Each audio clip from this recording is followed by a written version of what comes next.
Student, मैं आपकी teacher प्रेरणा सक्सेना। आज हम कक्षा 6 विज्ञान का पाठ 5 पढ़ने जा रहे हैं।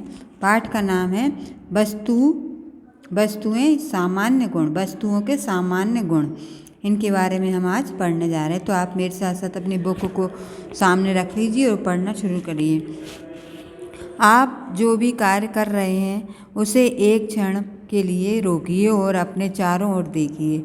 आप विभिन्न प्रकार की वस्तुओं से घिरे हुए हैं, जैसे मेज, कुर्सी, किताब जिसे आप पढ़ रहे हैं, पेन या पेंसिल जिसे आप पकड़े हुए हैं। खिड़की से बाहर देखने पर आपको आकाश और बादल भी दिखाई देते हैं। एक बार पुनः अपने चारों ओर देखिए तथा अपने मस्तिष्क में देखी गई वस्तुओं की सूची बनाइए। आप इन वस्तुओं का वर्णन कैसे करेंगे?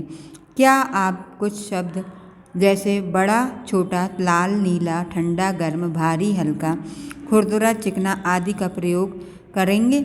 ऐसा करने से आप वस्तुओं का वर्गीकरण कर रहे हैं। अब आप एक व्यावहारिक उदाहरण दीजिए।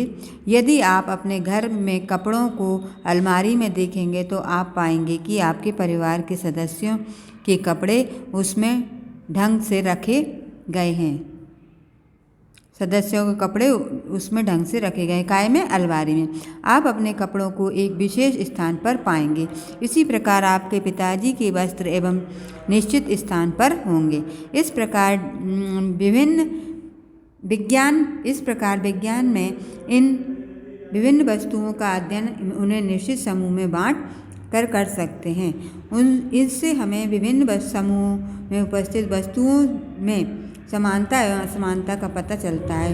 यह विधि हमारे लिए विभिन्न प्रकार से लाभदायक है। जैसे अगर हमें किसी एक समूह की एक वस्तु के गुणों का पता करना है तो उस समूह की अन्य वस्तुओं के गुणों का अनुमान लगाया जा सकता है। इससे हमें किसी भी वस्तु को खोजने में भी सहायता मिलती है। निश्चित गुणों के आधार पर वस्तुओं के सामूहिकरण की प्रक्रिया को वर्गीकरण कहते हैं। यह वस्तुओं की सामान्यताओं और असमानताओं पर आधारित हो सकता है।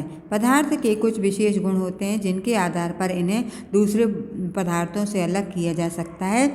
जल में विलेयता, ऊष्मा का चालन, विद्युत चालन, पारदर्शिता, चुंबक के प्रति अनुक्रिया आदि ऐसे ही गुण हैं। विलेयता, विलयन के जिस घटक को मूल भौतिक अवस्थाओं विलयन जैसी होती हैं उसे विलायक कहते हैं, और दूसरे घटक जो अर्थात विलीन होते हैं पदार्थ को विलेय कहते हैं। जैसे नींबू से बने शरबत में नींबू और चीनी विलेय पदार्थ है तथा जल विलायक है। कोई भी पदार्थ जो जल में घुल जाता है चुंबकीय घुलनशील पदार्थ कहलाता है। नमक और चीनी घुलनशील पदार्थ हैं। मरकरी और तेल जल में नहीं घुल सकते, इसलिए ये अघुलनशील पदार्थ हैं। किसी विलेय पदार्थ की वह निश्चित मात्रा जो दिए गए विलायक में निश्चित ताप पर पूर्ण रूप से घुलनशील होती है वह उसकी विलेयता कहलाती है। नेक्स्ट पेज पर आइए। वस्तुओं को घुलनशील और अघुलनशील दो भागों में बांट सकते हैं। जैसे घुलनशील वस्तुएं हैं, ठोस में चीनी, नमक, साधारण नमक, गैस में कार्बन डाइऑक्साइड और ऑक्सीजन, द्रव में एल्कोहल, सिरका, नींबू का रस, पानी में एथिलाइन ग्लाइकोल। अघुलनशील वस्तुएं हैं ठोस में धातु, पत्थर, लकड़ी, रेत और चॉक पाउडर। गैस है नाइट्रोजन, हाइड्रोजन और कार्बन मोनोऑक्साइड, और द्रव में केरोसिन, नारियल तेल और मरकरी। ठीक है। इसके बाद आते हैं ऊष्मा का चालन। आप यह जानते हैं कि ऊष्मा का चालन किसी पदार्थ के माध्यम से होता है। किसी एक पदार्थ से ऊष्मा का चालन उसके संपर्क में हो सकता है। कुछ पदार्थ दूसरे पदार्थों की अपेक्षा तेजी से ऊष्मा चलित करते हैं। ऐसे पदार्थों को ऊष्मा का अच्छा चालक या सुचालक कहते हैं। कुछ पदार्थ ऊष्मा का चालन नहीं कर पाते, ऐसे पदार्थ ऊष्मा के बुरे चालक या कुचालक कहलाते हैं। इस प्रकार पदार्थों को सुचालक और कुचालक श्रेणियों में बांटा जा सकता है। कुचालक और सुचालक पदार्थों के उदाहरण इस पर।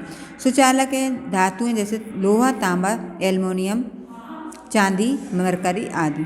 कुचालक है लकड़ी, प्लास्टिक, पत्थर, चमड़ा, कागज, रुई, हवा आदि। विद्युत चालन, विद्युत प्रवाह के लिए माध्यम की आवश्यकता होती है। माध्यम को चालक कहते हैं। विद्युत प्रवाह एक वस्तु से दूसरी वस्तु में होता है। कुछ पदार्थों में विद्युत का प्रवाह बना रुकावट की आसानी से होता है। ऐसे पदार्थ जिनमें विद्युत प्रवाह आसानी से होता है क्या कहलाते हैं? सुचालक कहलाते हैं। वे पदार्थ जिनमें विद्युत प्रवाह नहीं होता अचालक कहलाते हैं। पदार्थों को सुचालक और अचालक समूहों में बांटा जा सकता है। सुचालक और अचालक के कुछ उदाहरण निम्नलिखित है, ये आप पढ़िएगा, ठीक है ना। तो आज अपन इतना ही पढ़ते हैं, अगली नेक्स्ट वीडियो में फिर मिलेंगे और फिर अपन चैप्टर को कंप्लीट करेंगे। तब तक के लिए थैंक यू, बाय बाय।